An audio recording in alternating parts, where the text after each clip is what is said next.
everybody, welcome back. We hope that everybody had a really lovely holiday. Today is Monday, the 29th, 28th? Oh gosh, time is flying.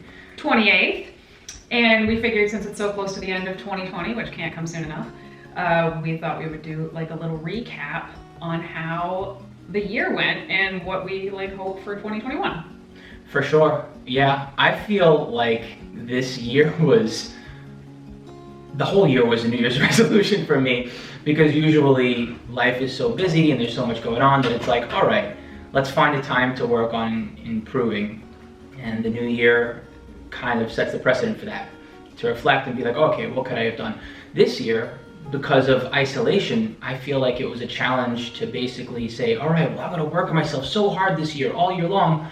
Well, realistically, I am human, and there were plenty of times where not only was I not working on myself, there were things that I just couldn't work on at all, and ways that I fell apart at the seams. So this year definitely came with its fair set of challenges. So this year, when the year started, we had the kids here. I don't know if you guys remember that. I don't think we talked about it a whole lot on the channel, but we did mention it in the podcast.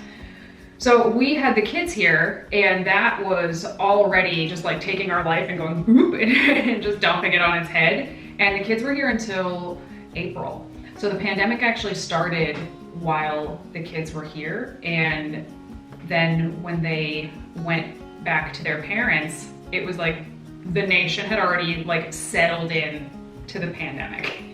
And Giacomo and I were just like, what the hell is going on right now? So it was a super bizarre transition to where like our ability to work, our ability to take care of ourselves and our health had already taken a 6-month like baseball bat to the kneecaps starting back in October of 2019. Mm-hmm. And then suddenly it was April and it felt like we had all this free time all of a sudden because we weren't taking care of two tinies 24/7. Part of me felt like we had an advantage because we were already in survival mode. The other part of me was like, not this again, no. So frying pan fire. Yeah, it was a weird mix of, oh my gosh, I no longer have my niece and my nephew in my care. I can get back to what I'm doing, and I can do that much more because I was able to do this thing, and that's really cool. But like we couldn't because there were no gyms, and it took us a while to get our home gym, which I have showed on the channel before. Took us a while to get that like set up and functional for us.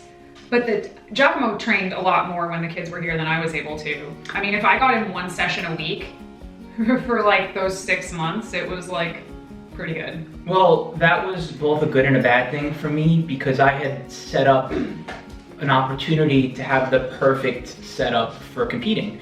And honestly, Danny's like, yeah, you shouldn't have done this during 2020. I was like, listen. In hindsight, at the time when he realized he couldn't compete, it was very sad. Yeah. Then the pandemic started and I was like, that was kind of a silver lining that you didn't end up competing this year, A, because the competitions were all like not their best. See, but I honestly didn't feel that way. For me, I would have still, even in hindsight, loved to have competed this year. And fortunately, I got to take 2 athletes to the stage, so I got to live vicariously through them. Which is 2 more than I got to, which also made this a super weird year. Because last year, in 2019, I probably had 15 or so athletes that got to the stage, and this year it was 0. And I don't regret that at all. I honestly advised against it in almost every case to try and like compete this year. But it was just a really big change of pace. Like everything changed. Everything changed so much for us this year. Mm-hmm. So once everything, like we realized everything was shut down, we had to work out here. It took us a while, but we did get into a groove, right? Working out at home in the garage. We're very happy to have that garage gym. And then it got freaking freezing cold. Like it is way too cold to work out in the garage right now. You can't even touch a dumbbell or a barbell.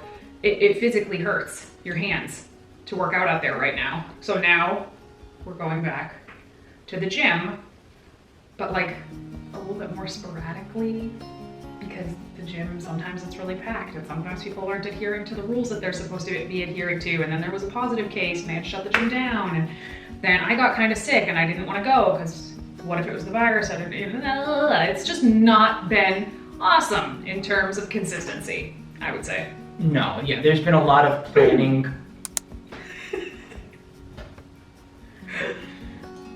No, yeah, there's been a lot of planning around the gym that makes that gym time, that's that hour of peace, more like 2 hours worth of planning, and this may or may not happen. And the other thing is that we've wanted to make sure that we're there for our community and for our clients. And just like we have our own things to brace ourselves for to make sure we can continue to train and eat well, so do our clients. So it's been a very weird mix and medley of things that have led to all sorts of challenges as far as taking care of ourselves this year. Yeah, like to my own detriment, I will put my clients' needs before my own, if that makes sense. It's like it's a problem. We could talk about it, but they are the most they are the most important thing. My career is so important to me. It means so much to me that, you know, sometimes I'm sitting there scrambling, you know, and when March happened and suddenly nobody had gym access, it's like, oh my God, I have to write like 40 programs for people that suddenly don't have a gym. And it's like, maybe they have a kettlebell and a stability ball and a band. And it's like, okay, write workouts with that. But for all these different people with all this different equipment, oh, it was nuts.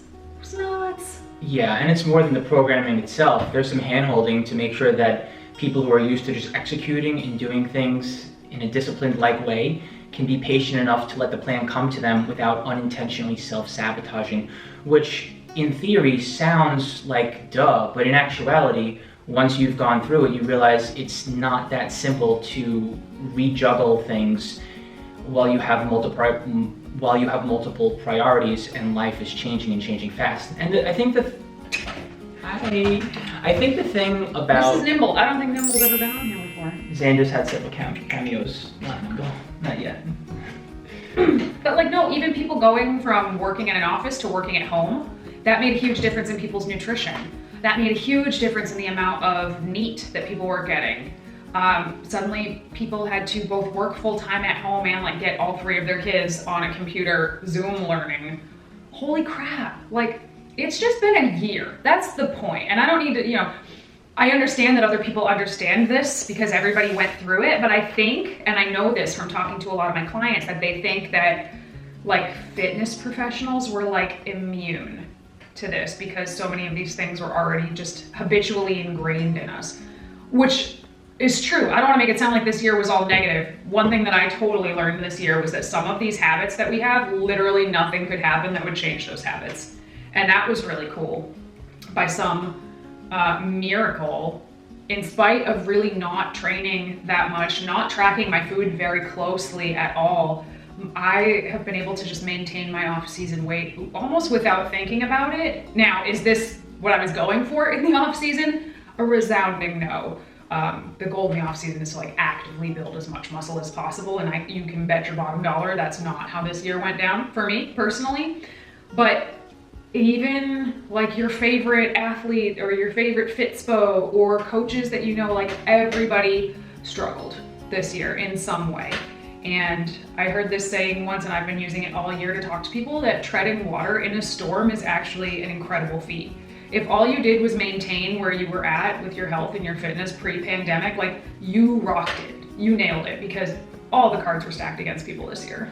Right, and I feel like this was one of those years where you really have to check yourself and realize that the foundation of the pyramid is more important than the details. In other words, are you staying hydrated? Are you eating a vegetable or 2? Are you having a piece of fruit? Are you prioritizing your sleep hygiene? Are you moving your body? Are you standing up and sitting down, not just to get up from the couch and take a break from being at your desk? Like, are you going on a 10-minute walk daily? These things are not necessarily going to get you to your goal on a higher level, but without them, you're basically a house of cards, and if one card gets pulled, the whole thing crumbles. Yeah, I get that all those things Giacomo just said, they don't sound like hardcore. Like, oh, hardcore athletes take 10-minute walks. Like, no, that sounds super, like, pathetic, and I know that. But those are the foundation. Like, those things are the things that matter. They're the big rocks, you know? You've heard the story about, like, you have big rocks, pebbles, and sand, And if you try to put them in the jar in the wrong order, they're not going to work. You have to put the big rocks in, then the pebbles come in and fill in the spaces, then the sand comes in and fills the jar. In our industry, we meet a ton of people who are trying to put the sand in first, and they're completely not able to get any of the big rocks in, and nothing works. Nothing works long term. Those big rocks, they're super, super important. So I'm happy to say that for the most part, we kept a lot of those big rocks in place this year. And sometimes it's a trade-off where you already have a lot of things that you're doing and doing well, and you have to sacrifice some of the details while still holding on to your foundation of the pyramid. That's a hard sell, especially when it wasn't your decision and it's not in your control. But if you harp on that and you focus on that, it makes it that much harder to put the pieces back together. And that's where the self-sabotage comes in. So in spite of all the hard stuff that happened this year, there was a lot of good stuff that came out of this year. And I found that to be true with a lot of my clients as well. Even though like from a distance, it looks like 2020 was just a train wreck, there have been some good things that have come out of it individually for people. So hey, you gotta take the good with the bad. Oh yeah, and speaking with other coaches and other fitness professionals and other athletes, this is the year where we've basically learned some new skills. We've become more resilient. We're able to take this experience and grow from it as opposed to being a victim of 2020. So all of that said, Giacomo and I have been talking this past week, and you guys know we made the 28-day overhaul. We launched it on election day, actually. But hey, it went over really, really super duper well, and so like hundreds of people did it, and it's been awesome. But Giacomo and I, although we implement so many of the principles in the 28-day overhaul into our day-to-day life, we haven't actually like done the whole program start to finish ourselves. And we're gonna do the whole 28-day overhaul starting on January 4th, which is the first Monday after the 1st. And we want you guys to do it with us if you want to. So if you already have the overhaul and you want to do it with us, you don't have to do anything else. Just make sure you're in the Muscles by Brussels Facebook group, which we'll leave down below, and we'll start it together on the 4th. And if you don't have the overhaul program, we are running a special from yesterday, which is technically today, up until the 4th for $17. So it's normally $27, but we're gonna run it for $17 to hopefully get as many people to try and do it with us as possible. So the 28-day overhaul was originally written to help people get back on track.